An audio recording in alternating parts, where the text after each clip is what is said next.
1027 ईस्वी में गजनी ने भारत पर उसका आखिरी हमला किया। उसके हमलों में बर्बादी और नरसंहार तो बहुत हुआ, पर उसने भारत पर सीधे शासन नहीं किया। उसके जाने के बाद कई भारतीय राजवंश फिर खिले।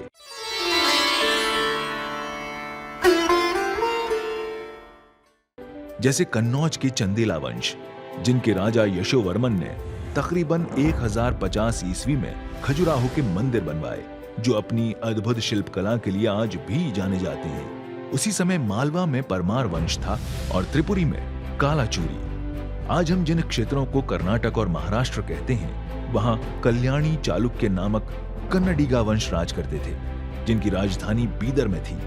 कई महान मंदिर बने, जैसे कुबतूर में कैटभेश्वर, इटागी में महादेवा, नीलगुंडा में भीमेश्वरा और करुवती में मल्लिकार्जुन मंदिर। इनके थोड़े दक्षिण की ओर हल्लेबीडु और बेल्लूर राजधानी से होयसल वंश राज करते थे। ये कविता और कला के कदरदान थे और कन्नड़ और संस्कृत में इनके राज में बहुत रचनाएं हुई। इनके सबसे महान मंदिर हैं बेल्लूर का चिन्नकेश्वर मंदिर और हल्लेबीडु का Hoysaleswara. So there are actually many structures, many ancient structures, many beautiful temples that have not got the attention that they should be getting. Mind you, the Indian temples were not just aesthetic and beautiful, but they also had tremendous astronomical significance. They had a lot of social significance. There were many layers to the structures. So, for example, there's Meenakshi temple, there is the Brihadeshwara temple in Thanjavur, which is a masterpiece of Chola architecture. Then there are the Hoysala temples, in Belur, Halebeed, Somnathpura. These are temples which are like jewelers have built them, with utmost detailing. You can even see the nails of the figures.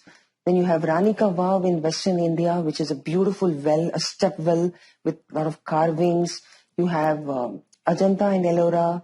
You have the Kailash temple in Ellora, which is a whole mountain that has been cut into a temple. Imagine. तकरीबन 12वीं सदी में कल्याणी चालुक्य से अलग होकर सिउड़ा या यादव वंश ने आज के महाराष्ट्र क्षेत्र की बागडोर संभाली। ये पहला मराठी वंश था और उनकी राजधानी थी देवगिरी, जिसे आज हम दौलताबाद कहते हैं। तकरीबन 1166 ईस्वी में आज के तेलंगाना और आंध्र प्रदेश में काकतीय वंश स्थापित हुआ। उनकी राजधानी थी ओरागल्लू, जिसे हम आज वारंगल कहते हैं। उनकी महान रानी थी रुद्रमा देवी, जिसने बहुत सारे समाज सुधार एवं जन कल्याण के काम किए। प्राचीन काल में भारत की शिक्षा प्रणाली बहुत विकसित और आसानी से उपलब्ध थी। सभी गांवों में प्राथमिक विद्यालय होते थे, जिनमें बिना किसी जाति भेद के सभी समुदायों के लड़के लड़कियां प्रवेश प्राप्त कर सकते थे और लिखने, पढ़ने और सामान्य गणित की शिक्षा दी जाती थी। प्राथमिक शिक्षा के बाद लगभग 80% लोग उच्च शिक्षा के लिए नहीं जाते थे और कृषि संबंधित कामों में लग जाते थे। लेकिन बचे हुए 20% लोगों के पास शैक्षिक और व्यावसायिक ज्ञान प्राप्त करने के अवसर उपलब्ध थे।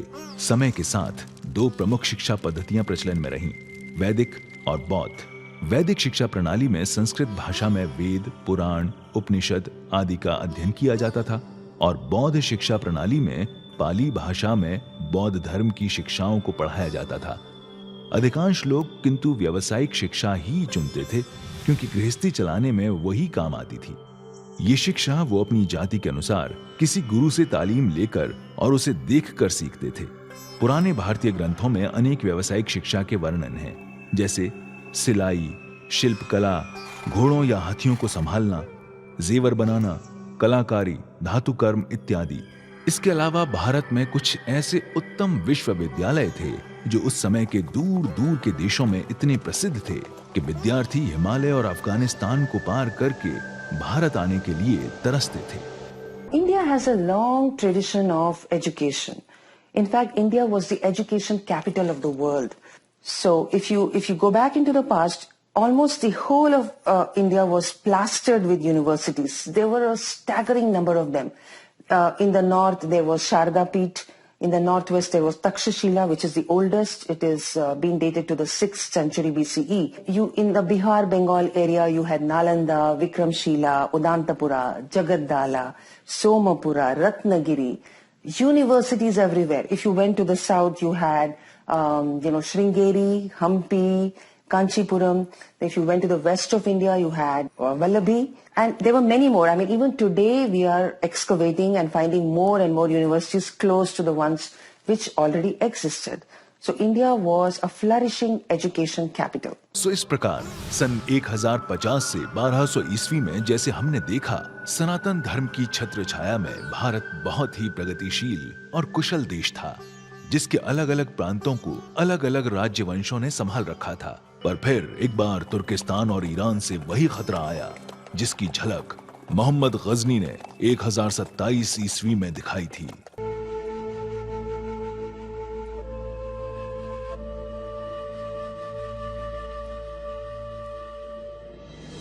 ऐसे और वीडियो देखना चाहते हैं तो स्क्रीन पर बताए गए किसी भी माध्यम से हमें सपोर्ट जरूर करें। दोस्तों, अगर आपको ये वीडियो पसंद आया तो लाइक, कमेंट, शेयर और सब्सक्राइब करें। हमारे कॉमिक्स और मर्चेंडाइज खरीदने के लिए please log on to www.itihasika.com।